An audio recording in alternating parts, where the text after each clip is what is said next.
জয় হিন্দ, বন্দে মাতরম। বন্ধুরা, আপনাদেরকে কয়েকদিন আগেই যেটা জানিয়েছিলাম সেটা হচ্ছে ওয়েস্ট বেঙ্গল মিউনিসিপাল কর্পোরেশনের তরফ থেকে 2025 সালে 3টে সরকারি চাকরির প্রথম বিস্তারিত নোটিফিকেশন প্রকাশিত হয়েছিল। Sub assistant engineer, civil, mechanical এবং ইলেকট্রিক্যাল, এই তিনটেই হচ্ছে 2025 সালে সরকারের তরফ থেকে প্রকাশিত হওয়া সম্পূর্ণ বিস্তারিত নোটিফিকেশন, যাদের ফর্ম ফিল আপের প্রক্রিয়াটাও শুরু হয়ে গেছিল বা ডেট ঘোষিত হয়েছিল ফর্ম ফিল আপ সম্পর্কীয়। কিন্তু গতকাল অর্থাৎ 18/6/2025 ওয়েস্ট বেঙ্গল মিউনিসিপাল কর্পোরেশন থেকে বিস্তারিতভাবে নোটিশ দিয়ে জানিয়ে দেওয়া হয়েছে যে এই যে পরীক্ষা এবং তার যে ফর্ম ফিল আপের প্রক্রিয়া সেটা আপাতত স্থগিত রাখা হচ্ছে। কি বলা হয়েছে এখানে আমি আপনাদেরকে একবার পড়ছি এবং দেখিয়ে দিতে চাইবো। আপনারা যদি মিউনিসিপাল কর্পোরেশনের ওয়েবসাইটে যান তাহলে একদম শুরুতেই এই যে নোটিফিকেশনটা রয়েছে সেটা আপনারা দেখতে পাবেন। ঠিক আছে, কি বলা হচ্ছে?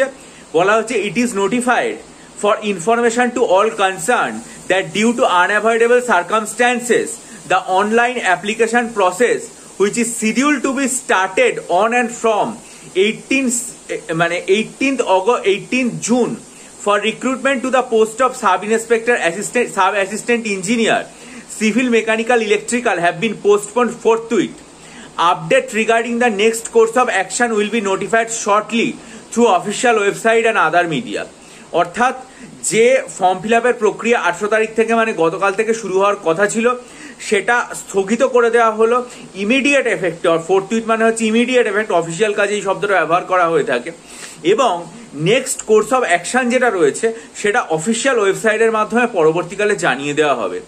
এই তিনটে নোটিফিকেশন যখন বিস্তারিতভাবে প্রকাশিত হয় তখন আমাদের মনের মধ্যে এরকম একটা আশা তৈরি হয়েছিল যে তাহলে হয়তো পাবলিক সার্ভিস কমিশনের যে সমস্ত নোটিফিকেশনগুলো রয়েছে সেগুলো প্রত্যেকটা আর কি মানে শুরু হবে। কিন্তু এই যে এটা স্থগিত করে দেওয়া, এটার পর থেকে কিন্তু পরিষ্কারভাবে আর কি মানে সেই জায়গাটায় একটা অন্ধকার জায়গা তৈরি হয়ে গেল। এবং এই যে পরবর্তীকালে কবে তারা নোটিফিকেশনটা আপডেট করবে বা কি হবে এটা আমরা এখনো কিছুই জানি না। এটার কোনো সুনির্দিষ্ট কারণ ব্যাখ্যা করা হয়নি, কিন্তু আমরা পরিষ্কারভাবে বুঝতে পারছি যে কলকাতা হাইকোর্টের যে অন্তর্বর্তী স্থগিতাদেশ সেটার কারণেই কিন্তু এই ব্যাপারটা হয়েছে।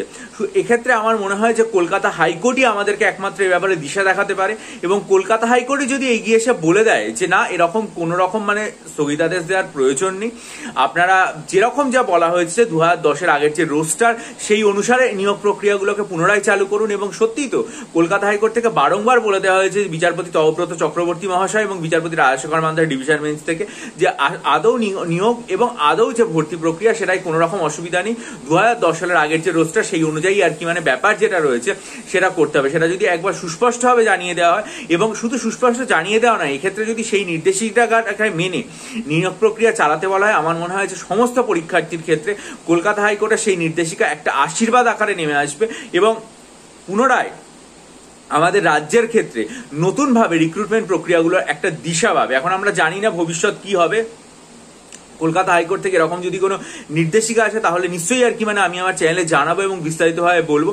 যার জন্য আপনারা চ্যানেলটা সাবস্ক্রাইব করে নিন এবং আমার চ্যানেলের দিকে সমস্ত রকম আপডেটের জন্য নজর থাক, বেল আইকন প্রেস করে দিন। কিন্তু এই যে নোটিফিকেশনটা এটা সত্যি একটা খুব দুঃখজনক, এরকম দুঃখজনক একটা পরিস্থিতি। তবুও আমরা এটা আশা রাখছি যে অনগোয়িং রিক্রুটমেন্টগুলো যদি চলে বা মিসলেনিয়াস বা ক্লার্কশিপ যদি হয়, সেক্ষেত্রে আপনারা যদি মনে করেন মিসলেনিয়াস ডেসক্রিপটিভ বাংলা, ডেসক্রিপটিভ ইংরেজি, ডেসক্রিপটিভ অ্যারিথমেটিক এবং ডেসক্রিপটিভ এসে রাইটিং বা প্রেসি বা ডেসক্রিপটিভ আর কি মানে কারেন্ট অ্যাফেয়ার্সের স্টাডি মেটেরিয়াল নিতে চান, ডেসক্রিপশন বক্সে ইমেল আইডির মাধ্যমে আমার সাথে যোগাযোগ করুন। ভিডিওটা ভালো লাগলে লাইক করুন, বন্ধুদের মাঝে ছড়িয়ে দিন, আপনাদের মূল্যবান মতামত দিয়ে আমি ঋদ্ধ করুন এবং অবশ্যই ভিডিওটা বন্ধুদের ভালো থাকুন, বিজয়ী হন, সফল হন।